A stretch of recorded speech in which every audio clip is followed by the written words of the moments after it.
more women do that than men. A lot of that Women happens. do it. I think it is partially that time that you need to just kind of be by yourself, and you don't want to have to deal with telling people, no, I'm not interested, even though I'm flattered by you being attracted to me.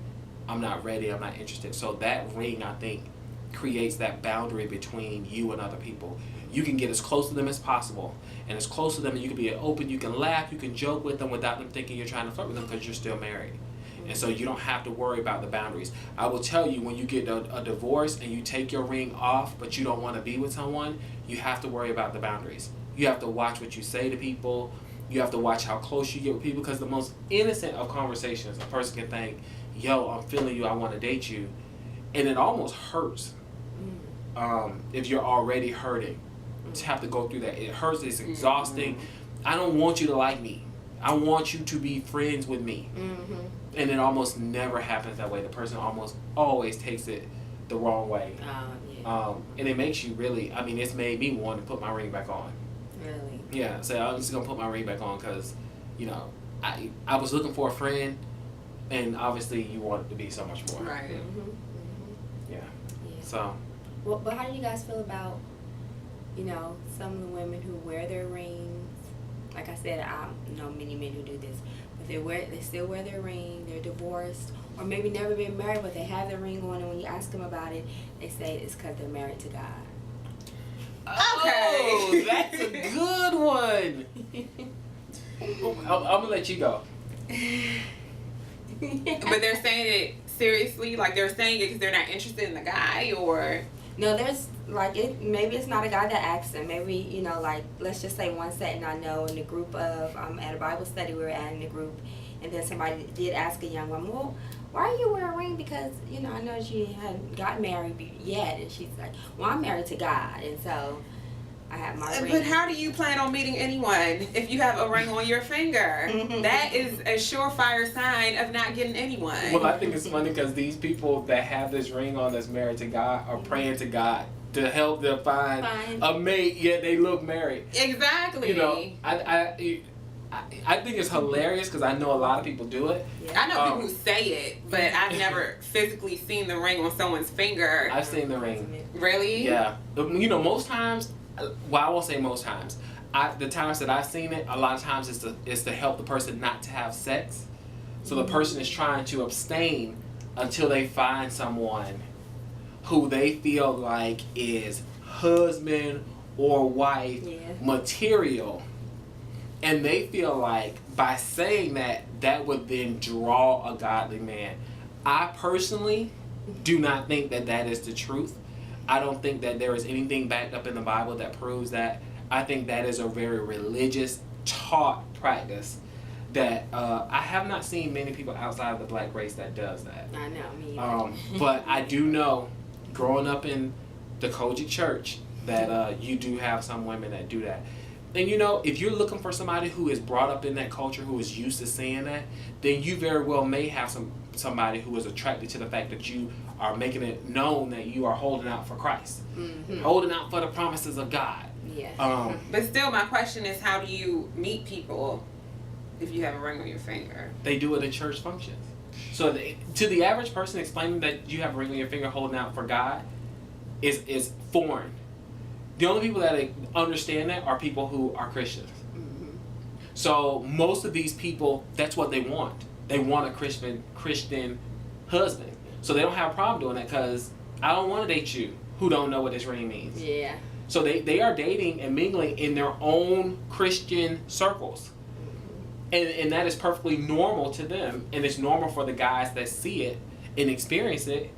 And so they don't have a problem meeting anybody. I'm going to cookie night at church, and I'm going to bakery night at church, and I'm gonna march extra high when I go take my offering, and they're hoping that Brother Leroy, Brother John, or Brother, you know, over here on the corner notices them. They want somebody that's already in the culture.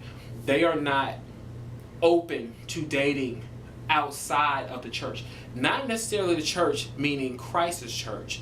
They are not necessarily interested in dating outside of their religious church. Yeah, that does make sense. Yeah, that's usually, from what I've seen, the case.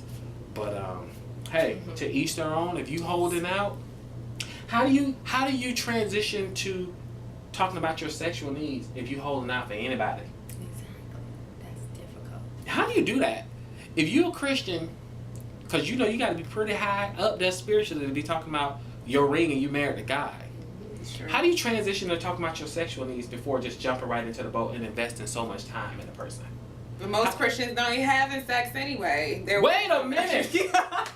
I've said before that I'm a Christian. I rebuke this. He said, I said. I rebuke this. Christians should be having sex and plenty of it. Listen to me. I'm not saying without marriage.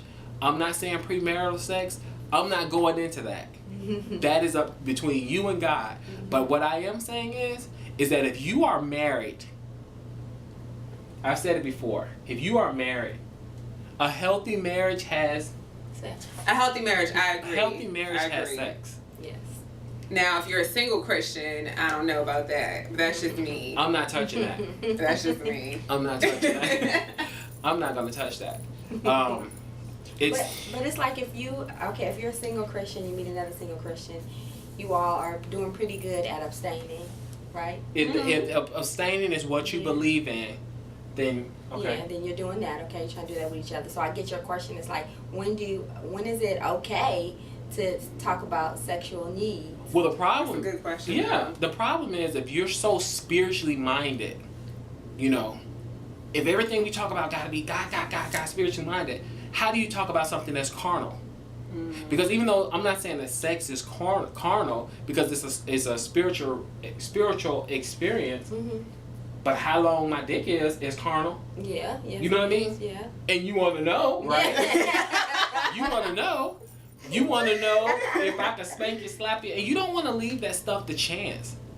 I mean, really, do you want to marry somebody, especially when you have very strong views that you only want to marry once? You ain't got to try out my goods, but you definitely should know what goods I'm working with before you decide to marry me.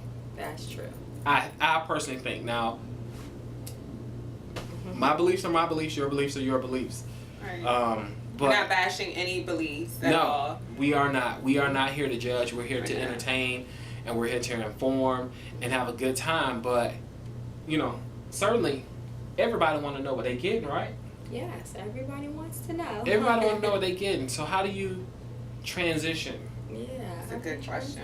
Yeah. Without tempting each other so much or whatever. Without tempting each other and going over the ledge, or do we keep that a secret? What you mean? Do we just go over the ledge and keep it a secret? Keep the secret. Yeah. Don't tell nobody I sucked your dick. Oh, exactly. Some people do in the That's church. how they do it, yeah. Some people do in the church. You know, I want to marry you because I know it's on and popping when it's on and popping. I think this is going to transition into our next video. We're going to get more into Christian views and things that happen in the church and what you should do about them. This is DB. I'm Beige. I'm Kim. And this is DMV 411. For our link or any information, or if you have any questions, please see the email in the link below. You can definitely let us know if you have anything on your mind that you want us to address. We will be more than happy to address it for you. Have it raw, uncut, the way we do. Until next time, guys, rate, comment, and subscribe. See you in the next video.